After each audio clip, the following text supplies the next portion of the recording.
परम पूज्य मेरे प्रातः स्मरणीय गुरुदेव के चरणों में त्रिबार नमोस्तु, समस्त पूज्य अलग जी महाराज के चरणों में इच्छामी, बर्णी जी महाराज के चरणों में इच्छामी। महाराज जी, आपके बीच मैं यह निवेदन करने आया हूं, आपको यह जानकारी देने आया हूं कि धर्मनगरी राघोगढ़ का संबंध थुबोंजी और चांदखेड़ी से बहुत वर्षों पुराना रहा है। राघोगढ़ के सेठ गेंदालाल जी एक साथ थुबोंजी और चांदखेड़ी के अध्यक्ष रहे और मेरा भी सौभाग्य रहा कि इस अतिशय क्षेत्र थुबोंजी के लगातार 20 वर्ष तक प्रचार मंत्री के रूप में मुझे काम करने का अवसर मिला। अब मेरा निवेदन है राघोगढ़ नगर वासियों की ओर से कि आपकी असीम कृपा रही कि आप 400 किलोमीटर चलकर राघोगढ़ में आए।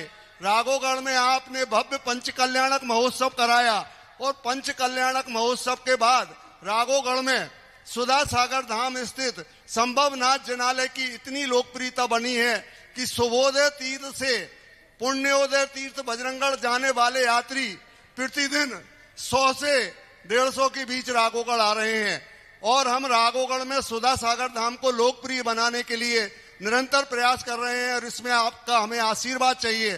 साथ ही महाराज जी, निवेदन है कि पूरा जीवन समाज सेवा में और धर्म की सेवा में निकला है।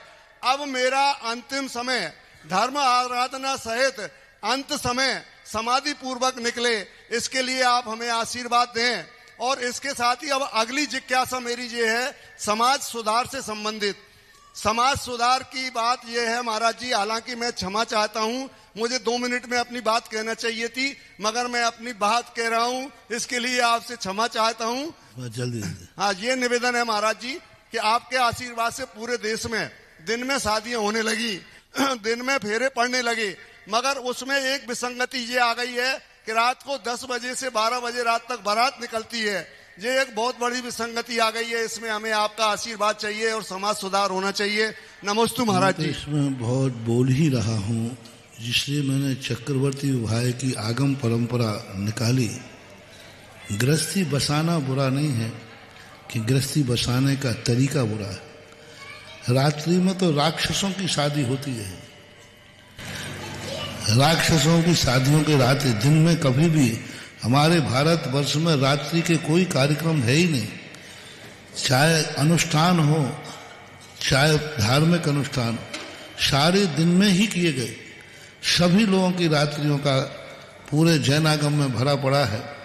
तो रात्रि में जो कर रहे हैं वो अपने आप में असुर है, क्योंकि रात्रि में निशाचरी शक्तियां जागती हैं। दिन में जो है आध्यात्मिक शक्तियां जागती हैं और रात्रि में निशाचरों की शक्ति बढ़ जाती है। निशाचरी शक्तियां काम करती हैं और तुम एक गृहस्थी को लेकर के दूल्हा के लिए रात में घुमा रहे हो तो उसके ऊपर नियम से उसका निशाचरी शक्ति का प्रभाव पड़ रहा है। वो एक दिन कहीं ना कहीं वो निशाचर की शक्ति अपनाएगा, वो अपनी पत्नी के प्रति निशाचर हो जाएगा, वो परिवार के प्रति निशाचर हो जाएगा, वो अपने परिवार माँ बाप को किसी प्रकार इतना निर्दयी हो जाएगा वो कि वो ये भी नहीं सोच पाएगा कि मुझे क्या करना चाहिए। क्योंकि उसको जब गृहस्थी में प्रवेश कराया जा रहा था तो उसको रात्रि में उसकी बारात निकाली जा रही थी, रात्रि में उसके फेरे पाड़ा जा रहे थे। उस समय उस पर निशाचरी शक्ति हावी होगी और वो अपने जीवन काल में कहीं ना कहीं एक काम ऐसा करेगा जो उसके परिवार के लिए, उसके स्वयं के लिए घातक होगा। वो उसके अंदर ऐसी निर्दयता आएगी, वो पत्नी के प्रति कठोर हो जाएगा, वो बच्चों के प्रति कठोर हो जाएगा, वो माँ बाप के प्रति कठोर हो जाएगा, वो अपनी जिंदगी के प्रति भी विपरीत मार्ग पर चला जाएगा, क्योंकि उसकी जिंदगी की शुरुआत रात्रि में हुई है।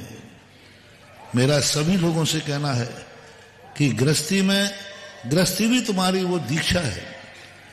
मैं गृहस्थी का निषेध नहीं करता हूं, लेकिन गृहस्थी के लिए भी सगुन है, उसकी व्यवस्था है। कभी भी बच्चों की किसी भी जाति को हो, सारे रात्रि के कार्यक्रम दिन में ही होना चाहिए।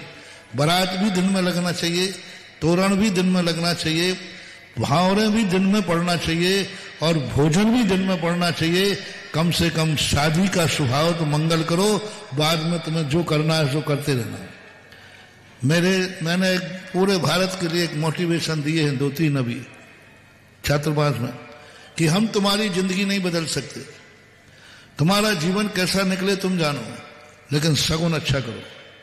जैसे तुम्हारा जन्मदिन है, उस दिन कोई गलत कार्य मत करना, उस दिन कभी होटल में नहीं खाना, अपने घर में माँ बाप की, अपनी पत्नी के हाथ की रोटी खाना एक दिन। किस दिन?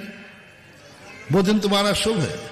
उस दिन हम कहीं बाजार में नहीं जाएंगे, हम कुछ नहीं खाएंगे, हम किसी होटल में नहीं जाएंगे, हम शराब नशा जुआ नहीं खेलेंगे, उस दिन नहीं खेलना, शगुन है।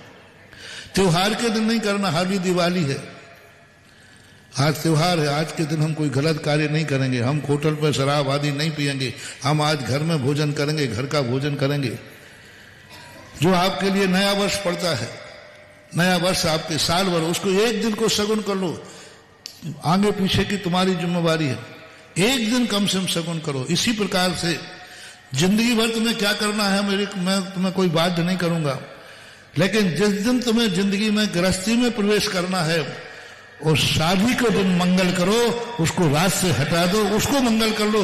जिंदगी तुम्हारी तुम जानो, उसके लिए मैं बात नहीं करूंगा, लेकिन तुम्हारा शादी एक अनुष्ठान है, एक संकल्प है। 2 व्यक्ति एक ऐसे अनजान मोड़ पे आके मिल रहे हैं जहां कोई भी किसी के लिए खतरनाक बन सकता है, बहुत बड़ी रिस्क है। विवाह साधु दीक्षा से भी खतरनाक है। हम साधु दीक्षा में कोई खतरा नहीं है, वहां तो 2 अनजान व्यक्ति अपनी जिंदगी एक दूसरे को समर्पित कर रहे हैं। उसके लिए तुम लोग शगुन नहीं विचारते, उसके लिए तुम शुभ नहीं विचारते, तुम उसके लिए नहीं सोचते कि आज 2 व्यक्तियों की जिंदगी का सवाल है, बारात में शराब नहीं पी जाएगी, बारात में कोई जुआ नहीं खेला जाएगा, जब शादी का कार्यक्रम रात्रि में नहीं होगा। हम आर्य पुत्र हैं, निशाचर नहीं है, हम आर्य पुत्र हैं। आर्यों की शादियां दिन में होती हैं, राक्षसों की शादियां रात में होती हैं। ऐसा हमने संदेशा चक्रवर्ती विवाह के माध्यम से दिया है विजय बाबू। अब मैं तो संदेशा ही दे सकता हूं, और ऐसी बात नहीं, संदेशे का पूरा तो नहीं, लेकिन कुछ भी प्रभाव ना पड़ा हो ऐसी बात भी नहीं पड़ा है। और आज जो मैंने संदेशा दिया सबके लिए, आपकी गृहस्थी का यदि शगुन करना है, मांगलिक करना है, तो जिंदगी में तुम क्या करोगे, मुझे इससे हम कुछ नहीं बोल रहे।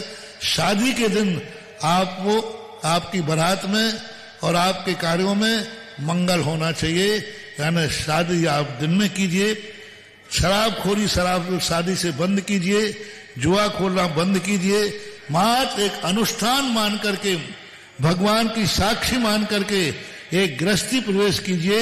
मुझे लगता है वही शगुन तुम्हारी जिंदगी के लिए मंगल बन जाएगा। यह समझ। श्रद्धेय गीता दीदी जी, अपनी जिज्ञासा